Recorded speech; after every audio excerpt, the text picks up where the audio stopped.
बिस्मिल्लाहिर्रहमानिर्रहीम। अस्सलाम वालेकुम नाज़रीन, आप यूट्यूब चैनल देख रहे हैं। मैं इमरान खान हूँ। बड़ी उम्मीदें लगाई थी पाकिस्तानियों ने कि सुप्रीम कोर्ट ऑफ पाकिस्तान अपने फ़ैसले पर अमल दरामद ना होने की सूरत में फ़ौरी तौर पे एक एक्शन लेगी।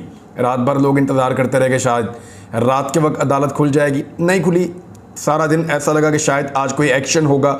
वकला भी निकले और तरीके इंसाफ से वाबस्ता वकला निकले और उन्होंने निकल कर सुप्रीम कोर्ट ऑफ पाकिस्तान के बाहर जो है वो एक यकजहती का मुजाहरा भी किया सुप्रीम कोर्ट ऑफ पाकिस्तान के साथ। उधर लतीफ़ खोसा साहब ने भी कीमत चुका दी है आइन और कानून के साथ खड़े होने की। देखें, पाकिस्तान पीपल्स पार्टी ने 3 लोगों को अभी तक सज़ा दी है। एक इंसानी हकूक़ के लिए खड़ा हुआ था, एक सेनेटर आज़म स्वाति के साथ जो जुल्म हो रहा था उस पर आवाज़ उठाई थी, मुस्तफ़ा नवाज़ खोखर ने, तो पीपल्स पार्टी ने उनको अलग कर दिया, सेनेटरशिप भी वापस ले लिया और पार्टी से भी फारिग कर दिया। सेनेटर एतजाज़ एहसन साहब ने आवाज़ उठाई थी जो कुछ फस्तायत हो रही थी रिजीम चेंज ऑपरेशन के बाद और जो सूरत पैदा की गई थी उस पर, तो उसके बाद एतजाज़ एहसन साहब को भी फारिग कर दिया गया। अब लतीफ़ खोसा साहब जो हैं वो इस मौका पर आईने पाकिस्तान के साथ खड़े हुए, उन्होंने कहा ये 90 दिन के अंदर इलेक्शन होता है और ये आइन के मुताबिक है। वैसे ये बात जो है वो रज़ा रब्बानी साहब ने भी की है, लेकिन बज़ाहिर ऐसा दिखाई देता है कि रज़ा रब्बानी साहब ने जो बात की है वो अपनी पार्टी की क़यादत की मर्ज़ी से की है, क्योंकि कई मरतबा पूछने के बावजूद रज़ा रब्बानी साहब बोल नहीं रहे थे। अब जो उन्होंने नुक्ता बयान किया है, गालिबन ऐसा लगता है कि ये बोलने के पीछे वजह यह है कि जरदारी साहब PDM की जमातों पर दबाव डालना चाहते हैं कि देखें मेरी पार्टी के अंदर से दबाव आ रहा है आइन के साथ खड़े होने के लिए, तो मैं उस दबाव को बर्दाश्त कर रहा हूँ, तो चलो मुज़ाकरात वगैरह करते हैं। क्योंकि जरदारी साहब को अब इशारा दिया गया है कि आप सियासी जमातों को पाकिस्तान तहरीक इंसाफ के साथ अंगेज करना शुरू करें और इस अंगेजमेंट में जितना टाइम आप गेन कर सकें वो आप गेन करें और मामलात को लंबा लेकर चलें। अभी कुछ अंगेजमेंट की ज़रूरत है, क्योंकि देखें दूसरे सारे हरबे इस्तेमाल करके देख लिए, काम बना नहीं अभी तक। तो रज़ा रब्बानी साहब के खिलाफ कोई एक्शन नहीं हुआ। बहरहाल 3 जो अहम लोग हैं पाकिस्तान पीपल्स पार्टी के, उन्हें फारिग कर दिया गया है। आज के दिन जब इंतज़ार किया जा रहा था कि सुप्रीम कोर्ट ऑफ पाकिस्तान तौहीन अदालत के लिए कोई नोटिस लेगी, कोई मामला आगे बढ़ेगा, तो ऐसा हुआ नहीं। इलेक्शन कमीशन ने पंजाब के इंतखाबात के फ़ंड्स की दस्तयाबी के मुतालिक report supreme court of Pakistan में जमा करवा दी है। ये 1 सफ़े पर मुश्तमिल रिपोर्ट है। मुबैना तौर पर इलेक्शन कमीशन हुकाम रजिस्ट्रार सुप्रीम कोर्ट के दफ्तर गए और एक रिपोर्ट वहाँ जमा करवाई। सुप्रीम कोर्ट ने 4 अप्रैल को वफाकी हुकूमत को इंतखाबात के लिए 10 अप्रैल तक 21 अरब जारी करने का हुक्म देते हुए इलेक्शन कमीशन को 11 अप्रैल को फ़ंड मिलने या ना मिलने के हवाले से रिपोर्ट पेश करने की हदायत की थी। अब इलेक्शन कमीशन ऑफ पाकिस्तान ने अदालती हुक्म के मुताबिक अमल किया है। देखें, इलेक्शन कमीशन ऑफ पाकिस्तान को जब अदालत ने कहा कि इलेक्शन में जाना और ये तारीखें, तो उन्होंने जाकर बाकायदा एक शेड्यूल जारी कर दिया। उसके बाद इलेक्शन कमीशन ऑफ पाकिस्तान को अदालत ने यह कहा कि आपको फंड्स मिले तो तब भी, ना मिले तो तब भी, और आपने ये रिपोर्ट जमा करवानी है 11 अप्रैल को। तो रिपोर्ट जमा करवा दी है इलेक्शन कमीशन ऑफ पाकिस्तान ने। सुप्रीम कोर्ट ने वफाकी और निगरान पंजाब हुकूमत को सिक्योरिटी प्लान भी इलेक्शन कमीशन को जमा करवाने का हुक्म दे रखा था। सिक्योरिटी प्लान 16 अप्रैल तक जमा करवाने का हुक्म दिया गया है। सुप्रीम कोर्ट ने 14 मई को पंजाब में इंतखाबात करवाने और इलेक्शन कमीशन, वफाकी और सूबाई हुकूमतों को इसके लिए इक़दाम करने की हदायत दे रखी हैं। अच्छा, सिक्योरिटी प्लान जो है ना वो सूबाई हुकूमत पंजाब को तो देना पड़ जाएगा, और उनको इसलिए देना पड़ जाएगा क्योंकि वो निगरान हुकूमत है और वो घर भी जा सकते हैं, मुंतखब नुमाइंदे नहीं हैं। वफाकी हुकूमत का अभी कोई आइडिया नहीं है कि वो क्या करते हैं, लेकिन मुझे लगता है कि मोहसिन नकवी अपनी खाल बचाने के लिए इस लेवल तक नहीं जाएंगे और अपना उहदा बचाने के लिए वो कोशिश करेंगे और वो प्लान कम से कम सिक्योरिटी का जमा करवाएंगे, या फिर उनको एक रिस्क लेना पड़ेगा। वैसे सारे के सारे लोग रिस्क लेकर ही चल रहे हैं। होना तो ये चाहिए था कि आज अदालत सबको बुलाती और ये पूछती कि अदालती हुक्म के ऊपर तामील क्यों नहीं की गई और आईने पाकिस्तान से क्यों भागा जा रहा है। लेकिन वो सब जानते हैं कि इलेक्शन में जाना इस वक्त सूटेबल नहीं है, और जितने हालात पैदा करने की कोशिश की जाती है कि इलेक्शन में जाना सहल हो जाए, आसान हो जाए, उतनी मुश्किलात बढ़ती चली जाती हैं। शहबाज शरीफ साहब ने स्टेटमेंट दिया हुआ, मैं आपके सामने रखता हूँ। इलेक्शन में जाना सूटेबल नहीं है। एक सर्वे मुकम्मल हुआ है, उसकी कुछ चीज़ें मैं आपके सामने रख देता हूँ। अब तफसीलात जो हैं वो मुकम्मल आ चुकी हैं और वो मुकम्मल तफसीलात बड़ी इंटरेस्टिंग है। मैं 1 गो में आपके सामने रख देता हूँ ये तमाम तफसीलात, आपको आइडिया हो जाएगा कि इलेक्शन में क्यों नहीं जाना। रावलपिंडी डिवीज़न की जो सीटें हैं जनाब, वो हैं जी टोटल 27 और 27 में से 24 जीत रही है पाकिस्तान तहरीक-ए-इंसाफ इस सर्वे के मुताबिक। एक PMLN, एक पीपल्स पार्टी और एक आज़ाद उम्मीदवार के इम्कानात हैं। जेलम का जो ज़िला है वहाँ पे 3 सीटें हैं, तीनों की तीनों पाकिस्तान तहरीक-ए-इंसाफ जीत रही है। नून लीग, पीपल्स पार्टी, बाकी लोग कोई भी नहीं जीत रहे। नारोवाल के अंदर 5 सीटें हैं। ये एहसन इकबाल साहब का इलाका है। ये वाहिद एरिया है पंजाब में जहाँ पे PMLN PTI से आगे है और वो 3 सीटें जीत रही है 5 में से, और 2 सीटें पाकिस्तान तहरीक-ए-इंसाफ आगे जा रही है। पीपल्स पार्टी वगैरह सब फारिग। हाफिजाबाद 3 सीटें हैं, तीनों की तीनों पाकिस्तान तहरीक-ए-इंसाफ के हक में फैसला आया है और सर्वे के मुताबिक तहरीक-ए-इंसाफ जीत रही है। मंडी बहाउद्दीन 3 सीटें हैं, 4 सीटें हैं टोटल। 4 में से 1 सीट पे PMLN जीत रही है, 3 सीटों पे PTI जीत रही है। इसी तरह गुजरावाला में नशस्तों की तादाद 14 है। पहली मरतबा ऐसा हुआ कि कोई जमात क्रॉस कर गई है PMLN को। 14 सीटों में से 8 सीटें PTI जीत रही है, 6 सीटें नून लीग जीत रही है। गुजरावाला एक मजबूत हब है, हमेशा से रहा है नून लीग का। यहाँ पे वो PTI से पीछे चली गई, ये उनके लिए काफ़ी तशवीशनाक बात है। 11 सीटें हैं जी सियालकोट ज़िले की, ये ख्वाजा आसिफ साहब का है। यहाँ पे 8 सीटें PTI जीत रही है और 3 सीटें नून लीग जीत रही है। ये सर्वे जो नया आया है ये उसके मुताबिक मैं आपको बता रहा हूँ, ये रिपब्लिक पॉलिसी थिंक टैंक है, वो ये बता रहा है। गुजरात में 7 सीटें, 7 की 7 PTI जीत रही है। और चौधरी भी अभी इधर आ गए हैं, उनका भी इन्फ्लुएंस है। लेकिन गुजरात के अंदर कुछ फैक्टर्स ऐसे हैं जहाँ PMLN मजबूत है, लेकिन जब हल्का टू हल्का देखते हैं तो 7 सूबाई असम्बली की नशस्तों में से मुबैना तौर पर इस सर्वे के मुताबिक एक भी PTI नहीं हार रही। अटक में 5 सीटें हैं, 5 की 5 पहले भी ये PTI ने जीत ली थी, अब दोबारा पाकिस्तान तहरीक-ए-इंसाफ जीत रही है।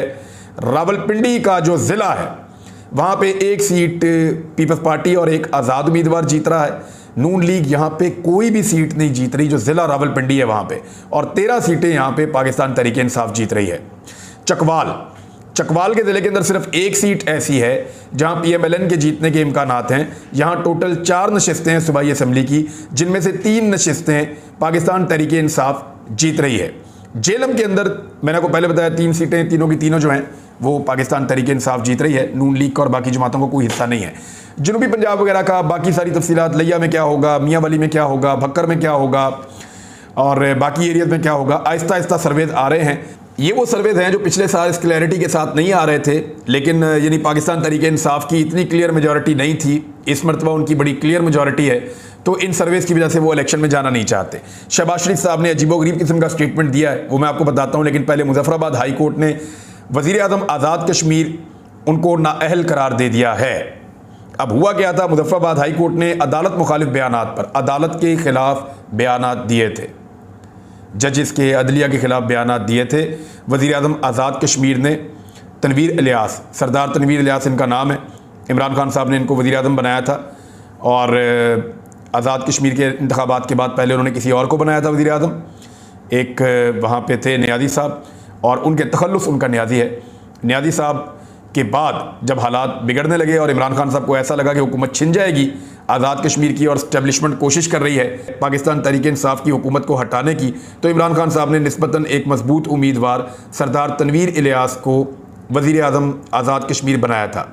अब हुआ यह है कि उनको वज़ीर आज़म को जो है वो तौहीन अदालत लग गई है और असम्बली की रुकनीत और वज़ारत उज़्मा के ओहदे के लिए उन्हें नाअहल करार दे दिया गया है। उनकी नाअहली के साथ ही पूरी काबीना भी ख़त्म हो जाएगी। और ये हुआ क्यों? हाई कोर्ट ने फुल बेंच ने यह फ़ैसला सुनाया और उन्हें अदालत से मुतालिक बयानात पर कसूरवार करार देते हुए कोर्ट की समाअत ख़त्म होने तक सज़ा सुना दी। दौरान समाअत वज़ीर आज़म अदालत में पेश हुए तो उन्होंने गैर मशरूत माफ़ी मांगी। वज़ीर आज़म ने कहा, मेरे किसी अल्फाज से अगर जज हर्ट हुए हैं तो मैं गैर मशरूत माफ़ी मांगता हूँ। अदालत ने 10 सवालात सामने रखे। आप तस्लीम करते हैं ये क्लिप आपके हैं? उन्होंने कहा जी मैं तस्लीम करता हूँ। अदालत ने कहा कि तकरीर पर तौहीन अदालत बनती है? उन्होंने कहा जी बनती है, इसीलिए माफ़ी मांगी है। अदालत ने कहा कि जिस मुकदमे की बात कर रहे हैं हुकूमत के बाद कितने अरसे से है? उन्होंने कहा जी ये 9 साल से ज़ायद हो चुके हैं। अदालत ने कहा बात दुरुस्त है कि आपने अदालती अहकामात को खिलवाड़ करार दिया। उन्होंने कहा जी मैं माफ़ी मांगता हूँ इसके ऊपर। उन्होंने कहा आपका पिछला रिकॉर्ड दुरुस्त नहीं है। वज़ीर आज़म ने कहा कि नहीं आइंदा ऐसी गलती नहीं होगी। अदालत ने कहा आप यकीन दिलाते हैं कि आइंदा ऐसी मीडिया टॉक नहीं करेंगे? उन्होंने कहा जी आइंदा नहीं करूँगा। अच्छा, इसके बाद शो का नोटिस भी जारी किया जाएगा क्योंकि आपका साबिका रिकॉर्ड अच्छा नहीं है, आप अदालतों के खिलाफ मीडिया टॉक का हिस्सा बनते हैं, तो अदलिया मुखालिफ बयानात आपने दिए। इसके बाद जनाब अदालत ने नोटिस लिया था और फिर हुआ ये कि वज़ीर आज़म आज़ाद कश्मीर वज़ाहत के लिए तलब किए गए। और रियासती तारीख़ में आज़ाद कश्मीर की जो रियासत है उसकी तारीख़ में कभी भी वज़ीर आज़म को पहली मरतबा दोनों आला अदालतों ने एक ही दिन तलब किया है। और उसके बाद सरदार तनवीर इलियास जो हैं वो उनके ऊपर अब तौहीन अदालत लग गई है और वज़ीर आज़म आज़ाद कश्मीर को नाअहल करार दे दिया गया है। अच्छा, ये वो चीज़ें हैं जो सरदार तनवीर इलियास साहब से मंसूब हैं कि अदालत की तौहीन की और अदालत की तौहीन करने की वजह से उनको फ़ारिग कर दिया गया। अब बहुत सारे लोग इसके पीछे ढूंढेंगे कि जी एस्टेब्लिशमेंट क्योंकि ख़िलाफ़ थी सरदार तनवीर इलियास के, तो एक छोटी सी चीज़ को भी बड़ा बना के अदालत ने फ़ारिग कर दिया। लेकिन आपको मैं एक चीज़ बताता हूँ, ये फ़र्क तो रहेगा। सरदार तनवीर इलियास से ज़्यादा अदालतों के साथ बदतमीज़ी नवाज शरीफ ने, मरीम नवाज़ ने, मौलाना फजल रहमान ने और बाकी लोगों ने की है। इवन पीपल्स पार्टी के लोग थोड़े मोहतात रहते हैं लेकिन उन्होंने भी की है। पीडीएम की जमातों ने, ख़ास तौर पे पीएमएल-एन ने और फजल रहमान साहब की पार्टी ने सुप्रीम कोर्ट ऑफ पाकिस्तान के मुअज़्ज़ज़ जज साहिबान के बारे में जो बातें की वो सरदार तनवीर इलियास की बातों के मुकाबले में ज़्यादा हैवी हैं। लेकिन क्योंकि एस्टेब्लिशमेंट सरदार तनवीर इलियास के ख़िलाफ़ है और अदालत ने वहाँ पे एक फ़ैसला किया और वज़ीर आज़म को फ़ारिग कर दिया, नाअहल कर दिया, तो इसी तरह मुझे लगता है कि सुप्रीम कोर्ट ऑफ पाकिस्तान को भी चाहिए कि उन लोगों को तलब करें, उनकी सरजनिश करें और उनको नाअहल करें जिन्होंने अदालतों की तौहीन की है और ख़ास तौर पे जजेस के नाम लेकर और उनके फ़ैसलों की भी तौहीन की है और अदालतों को तकसीम करने की एक भोंडी कोशिश की है। जैसे आज़ाद कश्मीर के अंदर हाई कोर्ट में जजेस ने एक सख्त किस्म का क्राइटेरिया अपनाया, आइंदा किसी वज़ीर आज़म की ज़रूरत नहीं होगी वहाँ पे कि वो ऐसी कोई हरकत करे। इसी तरह सुप्रीम कोर्ट ऑफ पाकिस्तान को भी एक्शन लेना चाहिए उन लोगों के ख़िलाफ़ जो लगातार सुप्रीम कोर्ट ऑफ पाकिस्तान पर कीचड़ उछाल रहे हैं। यानी ये दो अलग अलग क्राइटेरियाज हो नहीं सकते, क्योंकि सरदार तनवीर इलियास के ख़िलाफ़ है एस्टेब्लिशमेंट तो वो देखें आप फ़ारिग हो गए, लेकिन दूसरी जानिब पीडीएम की जमातों के हक़ में है एस्टेब्लिशमेंट तो आप देखें वो लगातार धमकियाँ लगा रहे हैं, लगातार बदतमीज़ी कर रहे हैं, तौहीन कर रहे हैं अदालत की, तो उनके ख़िलाफ़ कोई एक्शन नहीं हो रहा। तो सुप्रीम कोर्ट ऑफ पाकिस्तान एक ताकतवर इदारा है, पाकिस्तान का एक सुतून है और अपनी इज़्ज़त वो खुद करवा सकते हैं। जो लोग तौहीन कर रहे हैं, एक तो उनके फ़ैसले उनकी इज़्ज़त करवाते हैं, दूसरा कानून की ताकत इज़्ज़त करवाती है। इन लोगों को नाअहल होना चाहिए। मैंने आपसे कहा था कि ये बिल चैलेंज हो जाएगा अदालत के अंदर। ये जो supreme court practice and procedure bill जो बनाया है हुकूमत ने, जिसमें चीफ जस्टिस ऑफ पाकिस्तान के इख्तियारात कम करने की कोशिश की जा रही है, मैंने पहले भी कहा था कि ये चैलेंज हो जाएगा। मोहम्मद शाफे मुनीर एडवोकेट हैं, उन्होंने supreme court practice and procedure bill 2023 को अदालत उज़्मा में चैलेंज किया है और इस्लामाबाद हाई कोर्ट में ये चैलेंज किया गया है। दरख्वास्त गुजार की जानिब से इस्तदा की गई है कि सुप्रीम कोर्ट के रूल्स बनाने का इख्तियार सिर्फ अदालत उज़्मा को ही हासिल है। यानी सुप्रीम कोर्ट के जो रूल्स हैं वो आईने पाकिस्तान के मुताबिक अदालत उज़्मा खुद बनाएगी, कोई और नहीं बनाएगा। Supreme court practice and procedure bill 2023 को गैर कानूनी और गैर आईनी करार दिया जाए। दूसरी जानिब सुप्रीम कोर्ट की प्रैक्टिस एंड प्रोसीजर तरामीम 2023 इस्लामाबाद हाई कोर्ट में भी चैलेंज कर दी गई हैं। अच्छा, अब ये वकील सईद आफ्ताब ने इस्लामाबाद हाई कोर्ट में दरख्वास्त दायर की और एक वहाँ पे भी हो गई। मैंने आपसे कहा था कि ये चैलेंज किया जाएगा, ये चैलेंज कर दिया गया है और मुझे नहीं लगता कि सुप्रीम कोर्ट ऑफ पाकिस्तान के ऊपर इस किस्म का कुल्हाड़ा चलाने की जजेस या वकला या अदलिया से जुड़े सारे जो तबकात हैं वो इसकी इजाज़त देंगे, मुझे ऐसा नहीं लगता। लेकिन फ़िलहाल फौरी तौर पे उसको दोबारा सदर पाकिस्तान को भेज दिया गया है। मंजूर करने के बाद बहुत जल्दी है इनको, जैसे नैब का कानून धड़ाधड़ जल्दी जल्दी मंजूर किया था, ऐसे ही इसको भी इन्होंने मंजूर किया है। तो इसमें सुप्रीम कोर्ट के हवाले से ये बिल सदर पाकिस्तान को भेजा, 10 दिन में दस्तखत करते हैं तो ठीक है, नहीं तो 11वें दिन ये कानून बन जाएगा। लेकिन मेरे ख्याल में कानून बनने के बाद या बनने से पहले ही ये मामला सुप्रीम कोर्ट और हाई कोर्ट के अंदर उड़ जाएगा और सुप्रीम कोर्ट के इख्तियारात कम नहीं किए जा सकते। इससे जस्टिस काजी फ़ायद ईसा साहब बहुत मुतासिर होंगे। वो बड़े एक्टिव जज हैं, बड़े दलेर जज मशहूर हैं, तो उनको ये इख्तियारात चाहिए होंगे जो इख्तियारात उमर अता बंदयाल से छीनने की कोशिश की जा रही है। अब एक और चीज़ है कि वज़ीर आज़म ने कुछ अजीबोगरीब बातें की हैं शहबाज शरीफ ने। इम्पोर्टेड वज़ीर आज़म कहते हैं कि वज़ारत उज़्मा का मनसब संभालने का 1 साल मुकम्मल हो गया है, इक़्तिदार संभाला तो इंतहाई हालात मुश्किल थे। ये एक आम पाकिस्तानी से पूछिए कि हालात मार्च 2022 में मुश्किल थे या मार्च या अप्रैल 2023 में मुश्किल है। आम आदमी आपको फ़ौरन बता देगा। उन्होंने कहा कि गैर मामूली वाक़या था तहरीक अदम एतमाद का कामयाब होना, नई एस्टेब्लिशमेंट आपके साथ थी, बहुत मामूल का वाक़या था, सारी ताकतें आपके साथ थीं। उन्होंने कहा पीडीएम हुकूमत इक़्तिदार में आई और एक गैर मकबूल हुकूमत का खात्मा हुआ। अगर वो हुकूमत गैर मकबूल होती तो पाकिस्तानी मिठाइयाँ बांटते मियाँ साहब। जब जब मियाँ नवाज शरीफ की हुकूमत ख़त्म हुई पाकिस्तानियों ने मिठाइयाँ बांटी, बेनज़ीर की हुकूमत ख़त्म हुई पाकिस्तान ने मिठाइयाँ बांटी, मुशर्रफ गया पाकिस्तानियों ने मिठाइयाँ बांटी। इमरान खान वाहिद लीडर है, जब उसकी हुकूमत ख़त्म हुई तो पूरे पाकिस्तान के अंदर लोगों ने निकल कर खुद एहतजाज किया बगैर किसी कॉल के। तो गैर मकबूल हुकूमत तो आप उसको बिल्कुल नहीं कह सकते। हाँ, ये कह सकते हैं कि वो आज जितनी मकबूल नहीं थी, और अगर इतनी गैर मकबूल है तो फिर आप आज इलेक्शन करवा दें। आप इलेक्शन क्यों नहीं करवाते? फिर इन्होंने कहा कि जी फेटफ की ग्रे लिस्ट से निकलने में कामयाब हुआ पाकिस्तान, वो तो आपके आते ही हो गया था। और वो इकदाम तो पाकिस्तान तहरीक इंसाफ के दौरान हुकूमत, पाकिस्तान की फ़ौज और पाकिस्तान की उस वक्त की हुकूमत दोनों ने मिलकर इकदाम उठाए थे, जिसके नतीजे में पाकिस्तान फेटफ की ग्रे लिस्ट से निकला था। एक चीज़ और, शहबाज शरीफ बार बार कहते हैं कि पाकिस्तान को डिफ़ॉल्ट हो जाएगा, इसका प्रोपेगेंडा किया गया। ऐसा नहीं है।